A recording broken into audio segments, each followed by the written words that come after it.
اس کو زیادہ درد ہوگا بجائے اس کے کہ جو باہر کے لوگ آئیں کہ ایک والد نے اس کا ایک ادارہ کھڑا کیا ہے تو بیٹا زیادہ اچھے انداز سے اس ادارے کی رننگ کر سکتا ہے. مصعب آپ کی اجازت سے ہم ہاؤس کو اوپن کریں جی بسم اللہ. سوالات کے لیے سر. مرضی بسم اللہ.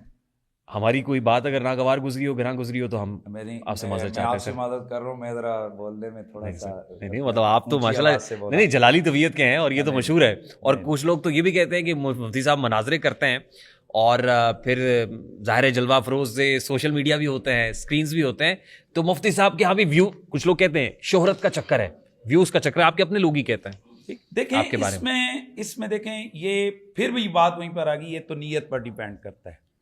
آپ میری نیت میرا اللہ جانتا ہے کہ اگر میں یہ ناصر مدنی صاحب ہے, جانتے ہیں مکھن میری ملائی مفتی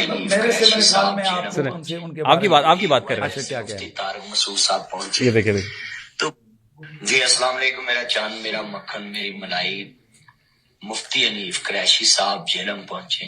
یہ وہی ہوا جیسے مفتی طارق مسعود صاحب پہنچے. تو بھائی مناظرہ تو ہوتا ہے دونوں پارٹیوں میں, جناب اعلیٰ شرائط طے ہوتی ہیں, پھر دونوں فریقین تیار ہوتے ہیں کہ میں مناظرہ کروں گا, دوسرا کہتا ہے میں اس کا جواب مناظر ہوں گا.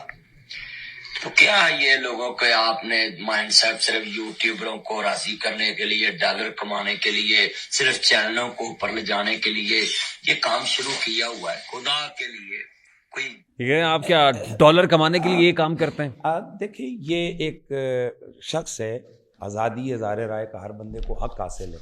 جیسے میں یہ کہتا ہوں کہ بھائی یہ جو مدنی صاحب ہیں ان کا علماء کی فیلڈ سے تعلق نہیں ہے, یہ ایک جسٹ فنی شخص ہیں, آپ کہہ سکتے ہیں, میں کہہ سکتا ہوں. تو اسی طرح ان کو حق حاصل ہے کہ میں وہ مجھے جو مرضی یہ کہیں, یہی تو آپ حسن ہے نا سر, پاکستان میں جمہوریت ہے, آزادی اظہار رائے, اسی کو کہتے ہیں. اور اچھی بات ہے, یہ رہنا بھی چاہیے سر. اور میں یہ چاہتا ہوں کہ ہمارے اس پلیٹ فارم سے بھی یہ پیغام پہنچے کہ ہمیں نو گو ایریاز نہیں بنانے چاہیے کہ یہ نو گو ایریا ہے, یہ نو گو ایریا ہے, یہ نو گو ایریا ہے, اس پہ بات نہ کرو, اس پہ بات نہ کرو. بات تو کرنی چاہیے نا سر. لیکن اس بندے کو بات کرنی چاہیے کہ جس کے پاس علم ہو, جاہلوں کو پریکٹس نہیں کرنی چاہیے. مجھے یہ حق نہیں پہنچتا ہے کہ میں کہوں کہ ڈاکٹر عبدالقدیر نے یہ جو ایٹم بم بنایا تو اس کو یوں کرنا چاہیے تھا, یہ جو فلاں جو ڈاکٹر ہے اس نے جو آپریشن کی ہے تو اس کو یہاں سے کرنا چاہیے تھا. میرے پاس نالج نہیں ہے تو مجھے کیا حق حاصل ہے؟ بالکل صحیح. اسی طرح اگر کسی کو دین کا علم نہیں ہے تو اس کو کوئی حق حاصل نہیں ہے کہ وہ دین کا علم نہ رکھنے کے باوجود پھر وہ ایسے سوالات کرے کہ جو اس نہیں, سوال تو وہ کر سکتا ہے نا, لیکن عالم دین کے سامنے بیٹھ دیکھیں سیکھنے کے لیے سوال کر سکتا ہے, لیکن کسی چیز کو یا دین کو ڈیگریڈ کرنے کے لیے وہ ایسے سوال اٹھائے کہ جو لایانی سوال ہوں, تو اس کو اجازت نہیں ہے. ٹرو. آپ کی اجازت سے مفتی صاحب, this August house is open for any questions. جی مفتی صاحب بیٹھے ہوئے ہیں, ہم ہمیشہ یہ کہتے ہیں کہ سوال کیجئے اور سوال ایسے کریں کہ جو اخلاقیات کے دائرہ کار میں ہو, مہمان اوفینڈ نہ ہو, جو چاہے آپ کا حسن کرشمہ ساز کرے. السلام علیکم, میرا نام شاہزین احمد ہے. میرا تعلق ضلع مانسرہ کی تحصیل بفا پکھل مولانا غلام غوث ہزاروی کے شہر سے ہے. مفتی صاحب, میرا سوال یہ تھا کہ جب ہم کہتے ہیں کہ دین اسلام ایک مکمل نظام حیات ہے, لیکن آج افسوس کے ساتھ کہنا پڑتا ہے کہ ہم نے دین اسلام کو نماز, روزہ, زکوٰۃ اور حج تک محدود کر دیا, لیکن وہی دین اسلام نہ ہی ہماری عدالت میں نظر آ رہا ہے, نہ ہمارے تجارت میں نظر آ رہا ہے, نہ ہی ہماری گھریلو زندگیوں میں نظر آ رہا ہے. تو اس کی بنیادی وجہ کیا ہے اور اس کا حل کیا ہے, اور اس کے لیے جو ہمارا مذہبی طبقہ ہے یا پھر جو ہمارا نوجوان ہے کالج یونیورسٹی کا, وہ اس کے لیے کیا کردار ادا کر سکتے ہیں؟ بہت اچھا سوال آپ نے کیا. بنیادی طور پر یہ بھی علماء کی ذمہ داری ہے کہ وہ لوگوں کی اس حوالے سے بھی رہنمائی کریں کہ دین صرف نماز روزے کا نام نہیں ہے, معاشیات میں بھی دین ہے, اخلاقیات میں بھی دین ہے, باقی چیزوں میں بھی دین ہے. اور اصل تو آپ دین کی خدمت تب کر سکیں گے کہ جب آپ اس نشست پر بیٹھے ہوں گے کہ جہاں سے یہ ساری چیزوں کو کنٹرول کیا جاتا ہے.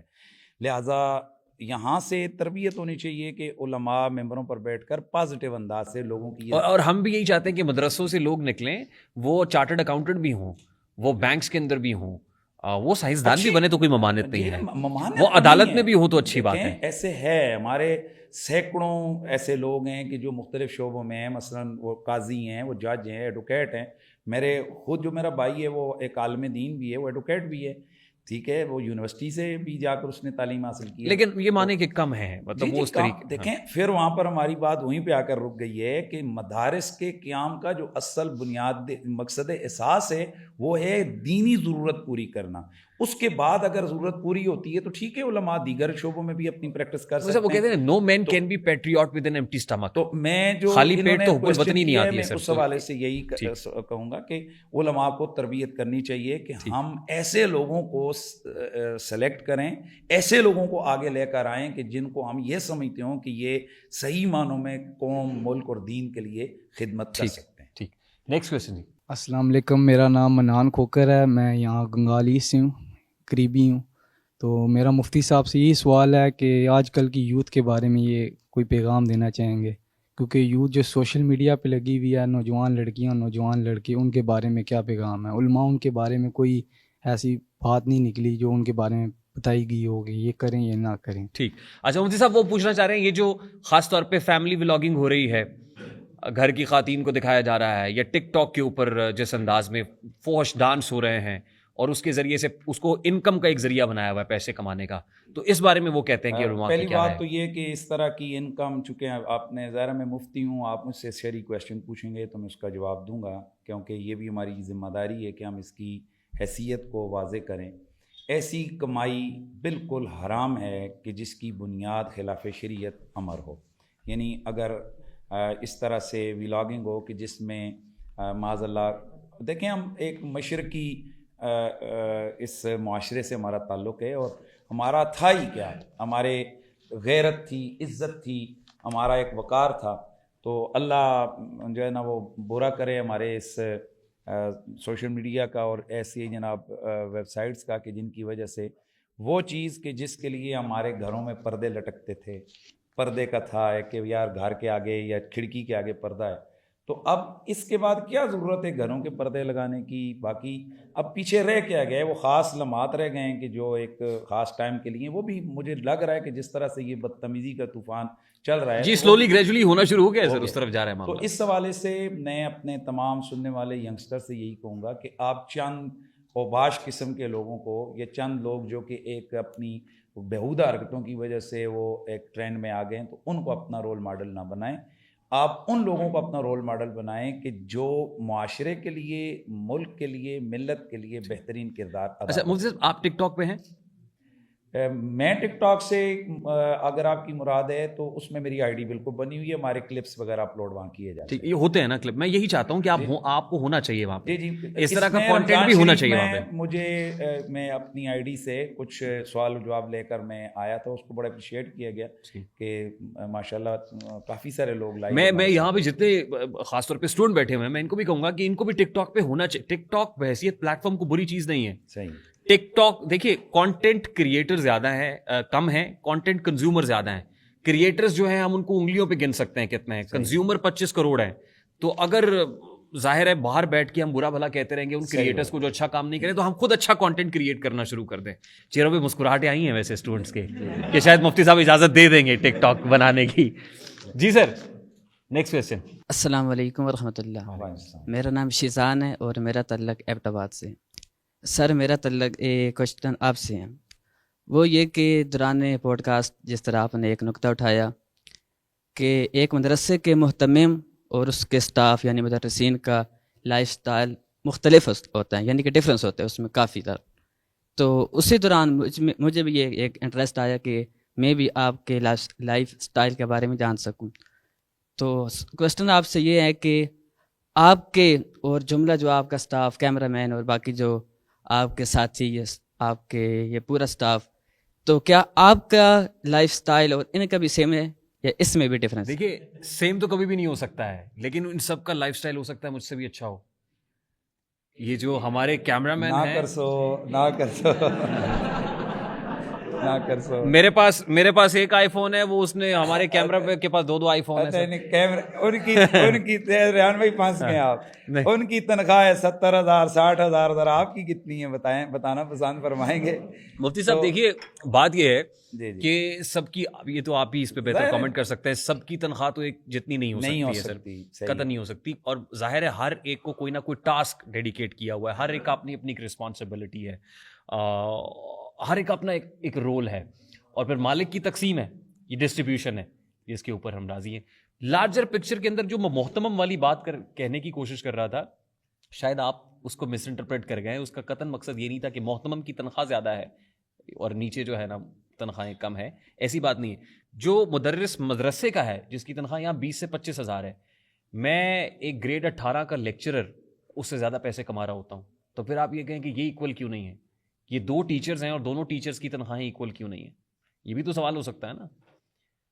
تو اسی لیے جو باہر سیکیورٹی گارڈ کی تنخواہ بھی مختلف ہوگی, ڈرائیور کی تنخواہ بھی مختلف ہے. تو سوسائٹی کی ڈسٹریبیوشن تو ایسے ہی ہوتی ہے. میں اینکر کے رول میں کام کر رہا ہوں تو میرا رول مختلف ہے. تو بس یہی فرق ہے, ادھر بھی فرق ہے کہ ایک آدمی وہ ہے کہ جو ایک اس کی حیثیت, اس کی ضرورت ایک ٹیچر کی جسٹ گھر کی ضرورت ہے, ایک محتمم میں اس کی ضرورتیں نہیں, لیکن حضرت محتمم کے اپنے گھر کی بات کر رہا ہوں نا. محتمم کے پاس جو ہے وہ بڑی گاڑی ہے. محتمم کی کوئی کوالیفیکیشن ہوتی ہے کہ محتمم یہ ہونا چاہیے؟ دیکھیں اس میں اس کی جس طرح آپ کی سٹرگل ہے, آپ کے ہی شعبے سے ڈگری لیے ہوئے لوگ, ان کی کیا پتہ 30,000 بھی نوکری ان کی نہ لگی ہو اور آپ لاکھوں لے رہے ہیں. اس کے پیچھے آپ کی محنت, لیکن مجھ جیسے لوگ بھی کم ہی ہے نا. 20 ہوں گے, 25 ہوں گے, 30 ہوں گے پاکستان میں, 40 ہوں گے, 50 ہوں گے, سینکڑوں ہوں گے, ہزاروں تو نہیں ہے. اس طریقے سے میں یہ بات کر رہا ہوں. اصل میں اس میں لمبی بات خیر ہو گئی ہے. اس میں بنیادی بات یہ کہ سارے محتمم حضرات کا یہ لائف سٹائل نہیں ہے. یہ سارے محتمم حضرات وہ نہیں ہیں جو کہا جاتا ہے. بعض جگہ میں نے آپ کو بتایا کہ ایسے بھی محتمم حضرات ہیں جن کے پاس موٹر سائیکل بھی نہیں ہے, جن کے گھر کے جو ہے نا معاملات ٹیچروں سے زیادہ کمزوری سے چل رہے ہیں. ایسے بھی ہیں. مفتی صاحب, it was such an absolute pleasure having you on the show sir. آپ نے ہمیں وقت دیا, ہم اسلام آباد میں آپ کے مہمان بنے, آپ RTS میں ہمارے مہمان بنے, اور میں تمام آڈینس کا تہہ دل سے شکر گزار ہوں کہ آپ کے شہر میں ہم آئے. ہم کچھ لیٹ ہوئے, اور میں سمجھتا ہوں کہ یہ جو پتھر ہے آدمی تک, ابھی اس کو کہتے ہیں انتظار. میاں انتظار کی سولی پہ لٹکنا بہت مشکل ہو جاتا ہے. میں تہہ دل سے آپ سے معافی مانگتا ہوں, آف دا کیمرہ بھی مانگی, آف کیمرہ بھی, کیمرے پہ بھی مانگتا ہوں. مجھے معاف کر دیجیے گا, ہم سے تاخیر ہو گئی. اور ظاہر ہے جب آپ نکلتے ہیں, سفر کر رہے ہوتے ہیں, تو سفر کی اپنی کچھ ہرڈلز ہوتی ہیں, کچھ مشکلات ہوتی ہیں. اگر آپ کا دل دکھایا ہو یا آپ کو انتظار کی سولی پہ لٹکنا ہو, تو میں اور میری ٹیم سب آپ سے 10 بستہ معذرت خواہ ہیں. تھینک یو سو مچ جی, it was an absolute pleasure having you on the show. بہت شکریہ sir, thank you very much. Mufti Hanif Qureshi صاحب, خواتین و حضرات, ہم ڈاکٹر ذاکر نائک صاحب کے پاس گئے, ہم انجینئر محمد علی مرزا صاحب کے پاس گئے, ہم مفتی طارق مسعود صاحب کے پاس گئے, ہم نے حافظ سعد حسین رضوی صاحب سے بھی گفتگو کی. تو ظاہر ہے ایک سلسلہ پیرلل RTS کا وہ بھی ہے جس کا بڑا کمپوننٹ ریلیجس کمپوننٹ ہے. ہم چاہتے ہیں کہ ہم اس طرح کی علماء کی مجالس میں بیٹھیں, ان کے پاس بیٹھ کے جو اپنے ذہنوں کے اندر کوئی پرابلمز ہیں, پریشانیاں ہیں, دقت ہے, جو کرٹکس کہہ رہے ہوتے ہیں, ہم اس پلیٹ فارم کی صورت وہ کرٹکس کے سوال بھی ان علماء کرام کے سامنے رکھیں تاکہ کلیئرٹی آ جائے. آئی ایم شیور یہاں سے بات آپ تک بین ہی اس طریقے سے پہنچے گی اور پہنچنی چاہیے جیسے یہ پہنچانی چاہتے ہیں. This is Rehan Tariq signing off from the RTS. اپنا بہت سارا خیال رکھیے گا, نہ صرف اپنا بلکہ اپنے اہل و عیال کا, اپنے بچوں کا نہ صرف خیال رکھیے گا بلکہ ان پہ نظر بھی رکھیے گا. مجھے اجازت دیجیے, السلام علیکم.